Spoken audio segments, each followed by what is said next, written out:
Starmer threatens us all.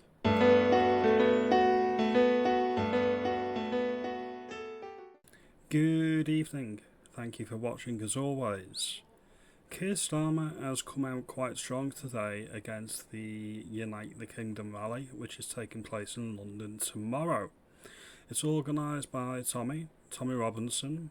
A lot of people that are going don't really hold with Tommy Robinson, and he's just a man, and the movement has become much bigger than any one individual. Keir Starmer has reversed tack.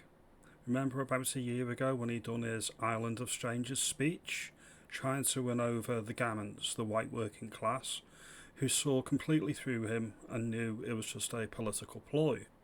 Lest we forget, Keir Starmer, before he was elected in 2024, made this statement, which I'm going to play now. I'll put the staff back in the returns unit. I'll make sure that we've got planes going off, not to Rwanda, because that's expensive. That's an expensive gimmick. They will go back to the countries where people come from. How many planes have you seen them taking off for illegal migrants going back to where they came from? How many? How many? Has it been on the news? Have I missed that? Have IQs dropped recently? Why are we not seeing what he promised before he was elected? That's what used to happen. Where? I mean, it's so hard to do. Well, at the moment, people coming from countries like Bangladesh are not being removed because they're not being processed. He sounds like he should be on this Unite the Kingdom rally tomorrow, the way that he's talking in that video, in that pre-election video, when he's trying to win over people like me and you to vote for him. He sounds like he should be marching with us tomorrow, wouldn't you agree? Anyway, I digress slightly.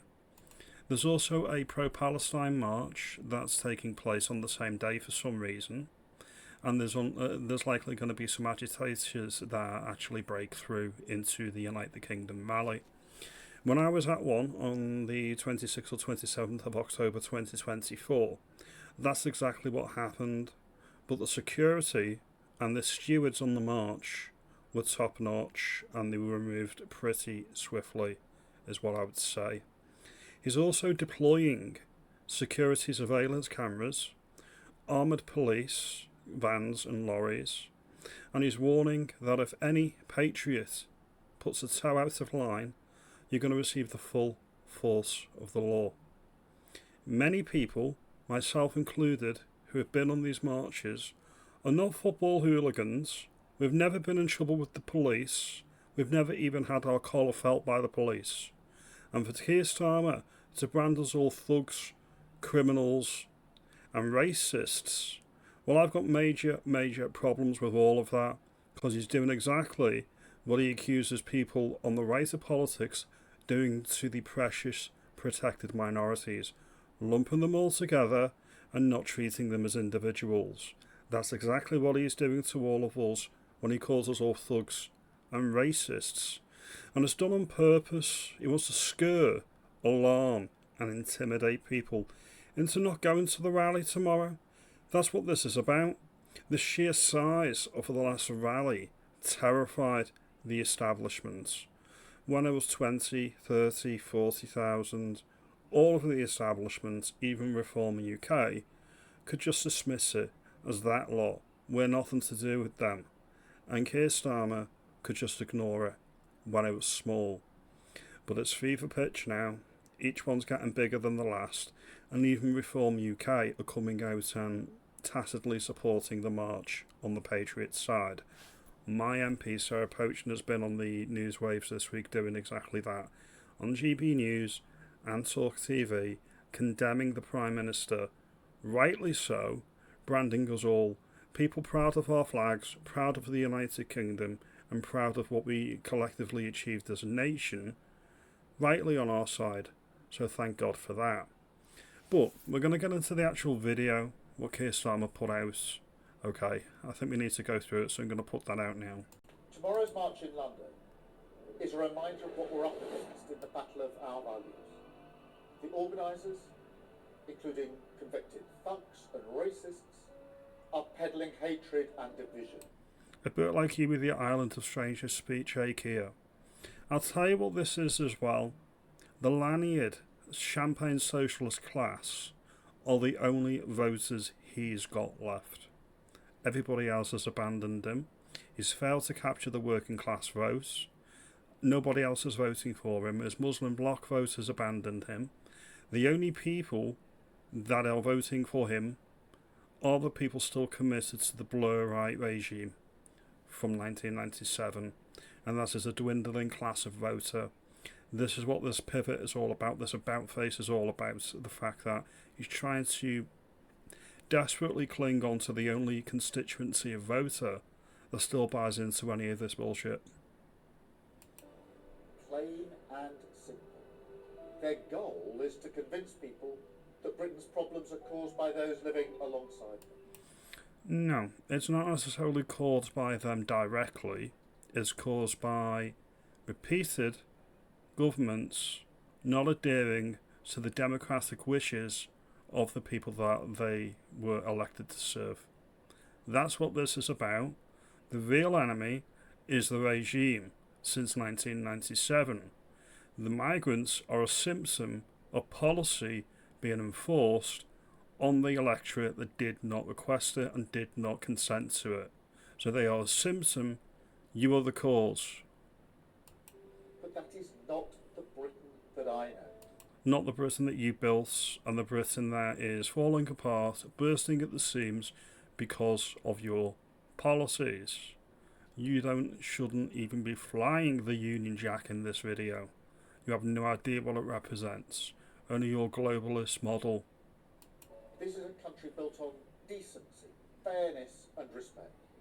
A country that is at its best when people from different backgrounds come together in common purpose. That's exactly what the United Kingdom was. Scotland, Wales, Northern Ireland and England coming together, separate people, distinct identities, united under one banner. That is what the United Kingdom is all about, and it worked as a successful fusion of multiculturalism because the communities were similar. Alright? If you bring Abdul in from Afghanistan, he is not similar from Joan from Nuneaton. Alright? It's not the same thing, and I think you know it's not the same thing. This is our country, with a majority who share those values. No, 2/3 of the British public have repeatedly voted against mass migration time and time again, and about the same don't want any illegal migrants to remain in the country if they break in. So I'm on the right side, the people on the United Kingdom rallies are on the right side. You are not. You was elected on 20% of the electorate and about 34% of the votes. That's not a majority. A majority who may not always be as loud, but must always define who we are. So, my government will not stand in the way of peaceful protest. But we will act decisively against hatred. We will use the full force of the law when that hatred manifests as violence. But only if it is a white working class that do it, alright? Or what you perceive to be hatred or intimidation. When you get the Jew haters on the pro-Palestine marches chanting from the river to the sea, or anything like that, since the attack in Israel, well, that's perfectly fine. Because they're minorities, they're protected classes, they're protected characteristics. Our old friend the Equalities Act 2010 is to thank for that. But if you're not a protected characteristic, if you are white working class like me, he's going to put you in prison. He would very much love to put us all in prison. That's why he wants to get rid of jury trials. And we will ban those coming into the UK who seek to stir it up. So you can control our borders, you can control who comes in and goes out when it suits what the government wants to do. Always remember that. All of the people come and go through on the small boats, they could stop them tomorrow if they wanted to do it. So the rational conclusion to the fact that they're allowing it to happen is they don't want it to stop. Thanks Lord Homer, and thanks to Ikea. You revealed your hand, we know exactly what your game is. As we have done already. Because this country belongs to all of us. Including the people on the march at the United Kingdom rally tomorrow. You don't get to dictate the terms of our patriotism, and you don't get to dictate who flies the Union Jack, the flag of St Andrew, St George or St Patrick, or the Welsh flag. You don't get to dictate when we fly those flags. We'll decide that, thank you very much. And I will not tolerate anyone who seeks to stand in the way of that. Alright, go fuck yourself. Anyway, we'll end that here. So, why do you think Keir Starmer has changed tack and he doesn't want to deport the migrants anymore like he did pre-election? Do you think it's possible that the politicians will say and do anything to get elected and then promptly betray the people that voted them as soon as they get in? Or do you think I'm overstating it? Do you think he's doing all of this to alarm, frighten and intimidate regular, decent people into not going? We can't go, the Prime Minister said we can't. Do you think it's coincidence that he's only getting the CCTV cameras, real-time cameras on one side for the United Kingdom rally, but not on the pro-Palestine marches? Or do you think that the risk is higher at the United Kingdom rally? Over 400 arrests at the Notting Hill Carnival, the last one, and I think there was only 25 at the United Kingdom rally. Just something to think about. Anyway, like and subscribe, do all that great stuff, and I'll see you in the next video. You let me know if you're going to the rally tomorrow. Maybe I'll see you there. Have a good day.